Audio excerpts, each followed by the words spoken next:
The Virtual Curbside is a production of the Utah chapter of the American Academy of Pediatrics, the Utah AAP, working together to improve children's lives through education, advocacy, and networking.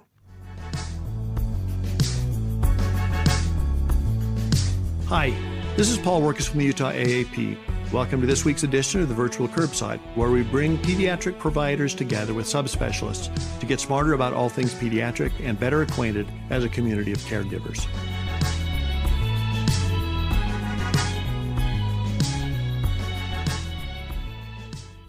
The Virtual Curbside is brought to you in part by a generous grant from Primary Children's Hospital. Primary Children's Hospital, the child first and always.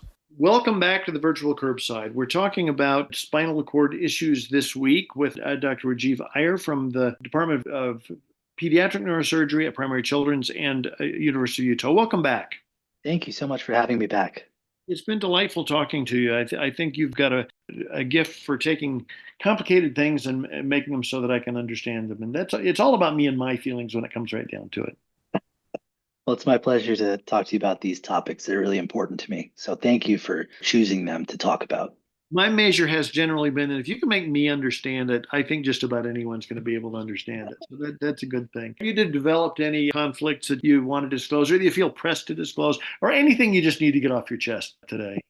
No conflicts of interest and nothing need to disclose, no disclosures. Okay, that sounds great. Well, we want to talk about something that is a particular interest of yours. Am I correct? And that's right. That's the intersection between tethered cord that we talked about last week and scoliosis. And you touched on this briefly last week, but there's a lot to say about this, right? I think there is. And there's a lot more we need to understand about this. I said this last time. I think the interface between tethered cord and spinal cord issues and the spine or spinal deformity or abnormal spinal curvature is something that's somewhat poorly understood. And part of that has to do with the fact that the two traditional fields that have dealt with these things have been separate. Generally speaking, spinal curvatures, abnormal deformity, kyphosis, scoliosis has been dealt with by the orthopedic community, and spinal cord issues have been dealt with by the neurosurgical community. So it's a career goal of mine to try to help merge those fields as best as possible, and feel fortunate to be equipped to try to do that. Well, a career goal that you paid for with time in your life because you did fellowships in both these areas. That's right. I did my pediatric neurosurgery fellowship here at the University of Utah, which is an amazing fellowship. It was, and I hope still is now that I'm here, a really good group. And I had the good fortune of training with some of our orthopedic colleagues across the country in New York who were kind enough to train a neurosurgeon and deal with our arrogance and deal with me and train me in spinal deformity principles.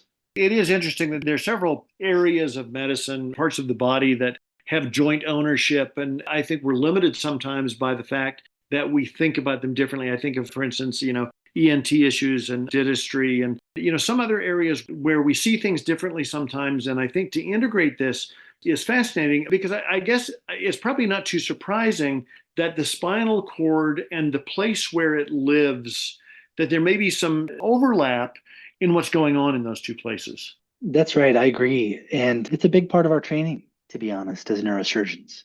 For the most part, it's adult neurosurgery and adult spine surgery.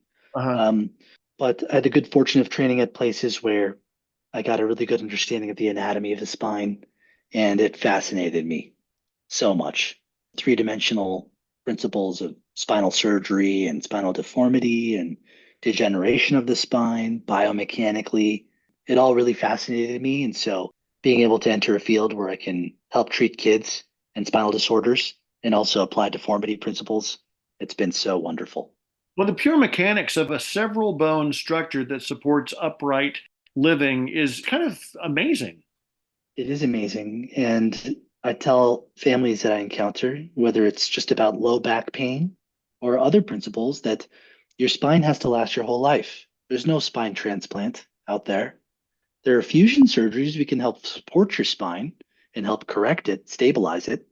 We can help in traumatic situations if the spine is destabilized or dislocated, things like that.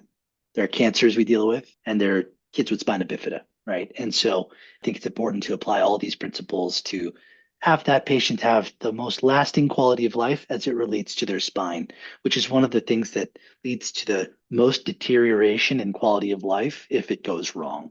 Hmm. So I'm going to ask you to answer this definitively. Is scoliosis a cause or a symptom of tethered cord syndrome, or both? Scoliosis to me is a symptom of tethered cord.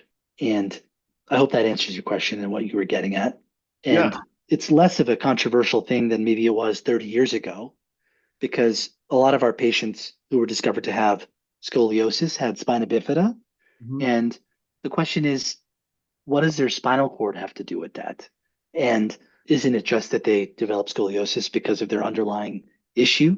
And it just has to do with, to me, an imbalance in how your spine is being supported by its surrounding musculature. And that's called neuromuscular scoliosis, and myelomeningocele associated scoliosis is part of that. Just like in cerebral palsy and other conditions, neuromuscular scoliosis is one in which the nerves and their end effector at the muscles are not adequately supporting the spine. What impact does that have on the way that I ought to look at scoliosis? I think that it's important as a symptom of tethered cord because some patients may be doing just fine with their symptomatology, no back pain, no leg pain, no urinary issues, but they might have a rapidly progressive scoliosis and myelomeningocele. I'll use this example a lot because I think it's a good field where the two sort of concepts or principles intersect, right, Mhm. with spinal cord functioning and spine functioning. Yeah.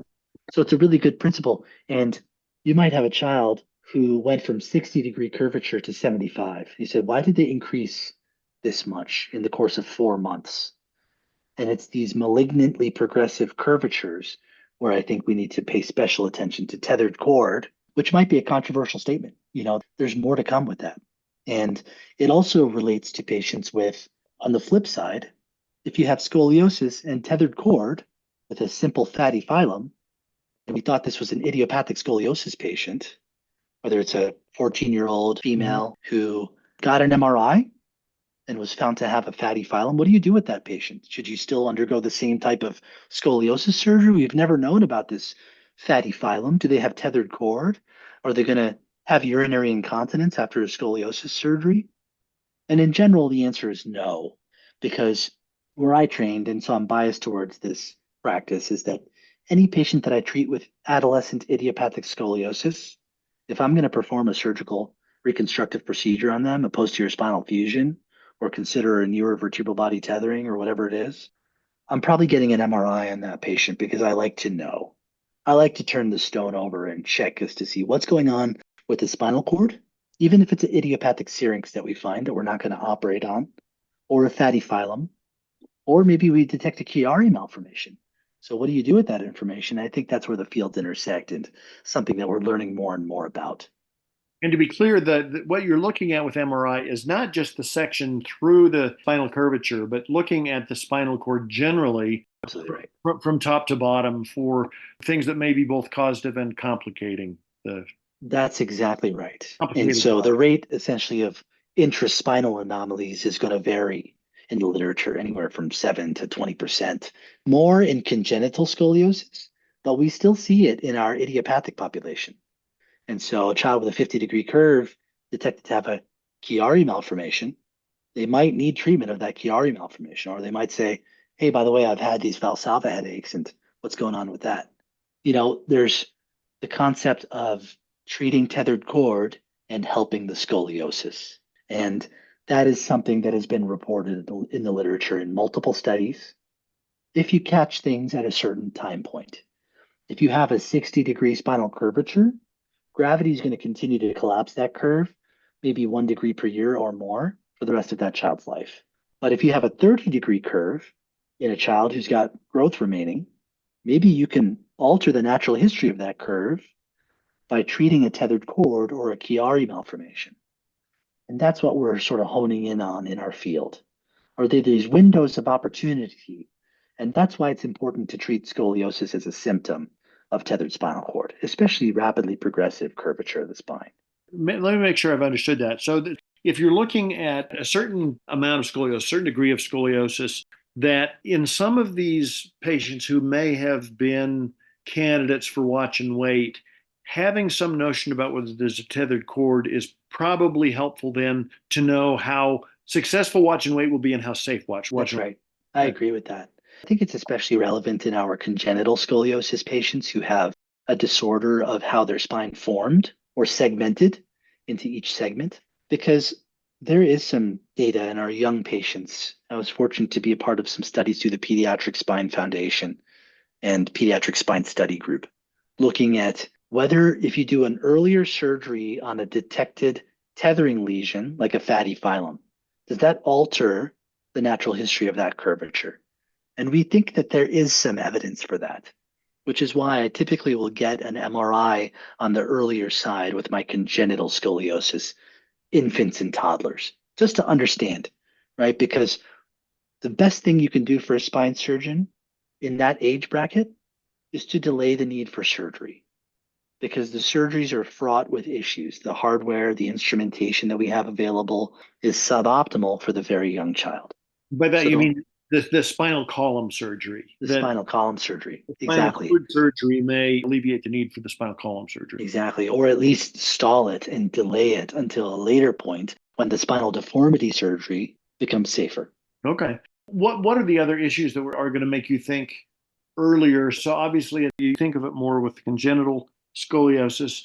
Are there other symptoms or signs that are going to make you lean toward thinking about a tethered cord? I think it goes to the discussions we've had before about any type of neurological symptoms or the presence of a large syrinx and very obvious problematic tethering, I should say. An incidental finding of a 1 millimeter fatty phylum probably can be ignored. That's essentially, if that's an asymptomatic child who's got a pretty typical curvature, then I think we could ignore that.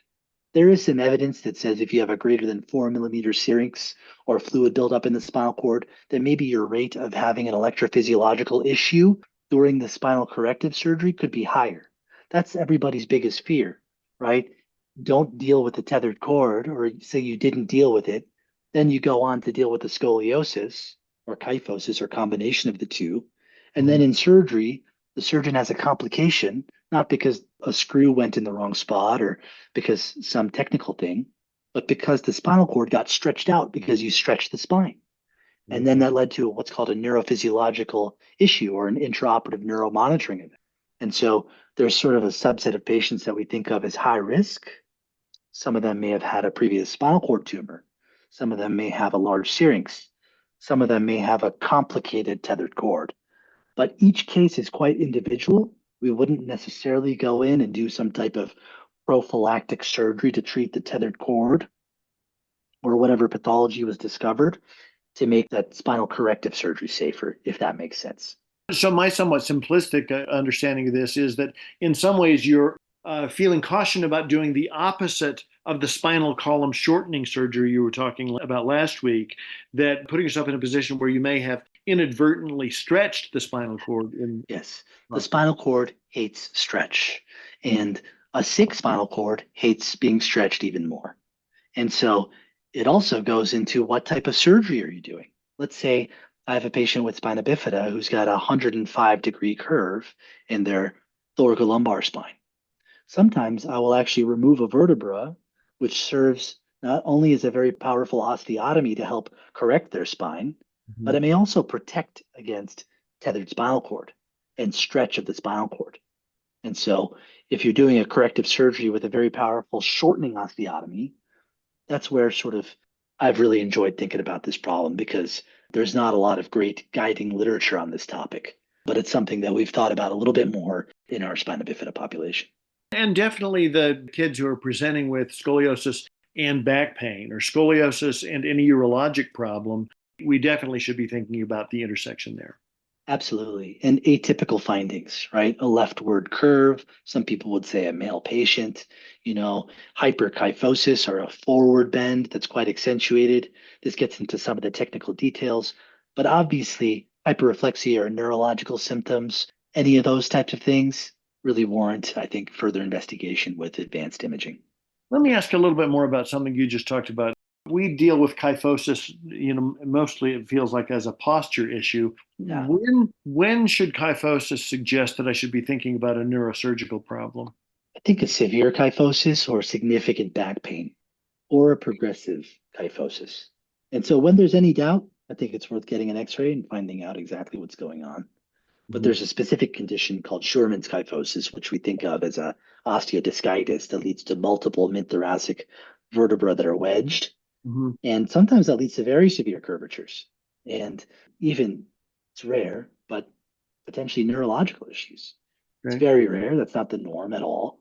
But 95-degree kyphosis many times warrants treatment, especially hopefully earlier than the adult years before your spine gets too stiff. How long have people been looking at this intersection of concerns? I think that there's been some dabbling from interested parties over the past decade or so. There's been a smattering of literature on this topic, but there's been an increasing amount of pediatric neurosurgeons or neurosurgeons who are interested in tackling the pediatric spine. And Mhm. that's in a global sense, maybe because we're well versed in it from our residency training. I just find it quite fascinating, quite passionate about this. I think it's a really interesting problem. It's one of the areas where in the Venn diagram, I want to be right in the middle so that I can start studying this stuff a little bit more across the board. And there's been an increasing population of neurosurgeons doing this. So it's been very exciting to be sort of on the ground floor of this. Yeah, what do you see as the big frontier questions for this I combination? think the number one thing is how to make spine surgery safer, to improve outcomes, and to be really thoughtful about it, and when to intervene. And are there things that we can do that are pretty straightforward that might alter the entire natural history of that curve? It's not every patient. I mean, 3% of the population is going to get idiopathic scoliosis. That doesn't mean that they're all going to need surgery, but it's so common in the general population. So, this concept of scoliosis and tethered cord, I should state, is a very small fraction of those patients, Sure. but it comes up quite frequently. Once or twice a month, we're encountering a patient who has an issue that involves an intraspinal anomaly, I should say, as a general umbrella term, and a spinal issue. And it's exciting to be in that space. Absolutely. How do things generally work? I mean, this is an area where both you folks and orthopedic surgeons do scoliosis surgeries. How do you interact? How do you collaborate on that? We're quite collaborative. And I love my orthopedic partners here at Primary Children's because they're so thoughtful and skilled and have been doing this a lot longer than neurosurgeons Mhm. and have pushed the field to very high limits and with very high success rates. And, complication rates for a posterior spinal fusion are probably 1%, I would say, which is really good compared to where we were probably 25 years ago. So, modern instrumentation with excellent techniques and thinking about the patient across the board, from preoperative considerations, flexibility of their curves, everything that I've learned about spinal deformity, a lot of it, especially in the pediatric sphere, has come from orthopedic surgeons. And so there are meetings now, there are national meetings where more and more neurosurgeons and orthopedic surgeons are communicating and collaborating and sharing ideas and thoughts. And I see it more of a collaboration than anything because there's, I believe, a lot to learn from both sides. Mhm. And it's the synergy that I think is greater than the sum of the two parts that can drive the field to even higher limits. Yeah, And yeah, so, yeah. Kind of cross pollination that I think exactly. prompts all sorts of good thinking. Anything else you think we ought to be thinking about with tethered cord and scoliosis? I think that covers a lot of it. I think that the main take home would be patients with scoliosis, with any neurological complaints, anything atypical about that patient. Maybe we ought to just turn a couple stones over to make sure we're not missing something, especially if we're in a window where maybe you just use a brace and you might avoid surgery. But Mhm. maybe using a brace and treating a tethered cord or a Chiari can alter that patient's entire course. And you've put them on a new chartered course where they're never going to need any type of spinal column surgery. That to me is really powerful. And it all has to do with detection and an understanding that these ways to detect and screen and consider exist and are modifiable in certain situations. I think it's so absolutely important for us to remember that this all happens as part of collaboration on so many levels. And that I think that, as I get to know people like you and people I talk to, that the key is that when there's something that is raising my concern level, that calling and talking to somebody like you is not a bad thing. Absolutely. And our phone lines are open, and we're happy to talk about any of this stuff at any point. Yeah. Yeah. No, that's wonderful. If somebody wanted to reach you, how would they do that again? So our phone number here in our clinic for our pediatric neurosurgery offices and neurospine program is 801-662-5340. And any question about any child's back or tethered cord or Chiari, we'd love to hear from you. And my personal email is my first name, Rajiv, Rajiv, .iyer, Iyer, at hsc.utah.edu. Well, Rajiv Iyer, you've been a delight to talk to you. I think you've helped us untangle some really complicated issues. Appreciate your time and your expertise, your willingness to come on and talk to us. I'm sure there'll be questions. We'll look forward to chatting about those questions next week. But in the meantime, thank you so much from all of us. Thank you so much, Paul, for having me and talking about all this stuff. I really value our collaboration. So thank you for having me. Look forward to collaborating more in the future. And thanks so much to Lisa Stoddard, who does so much to make this sound like a podcast. Thanks to our listeners. Please make sure and recommend us to your friends and neighbors, and like and subscribe, mostly because I'm very insecure. And thanks to Janice for listening.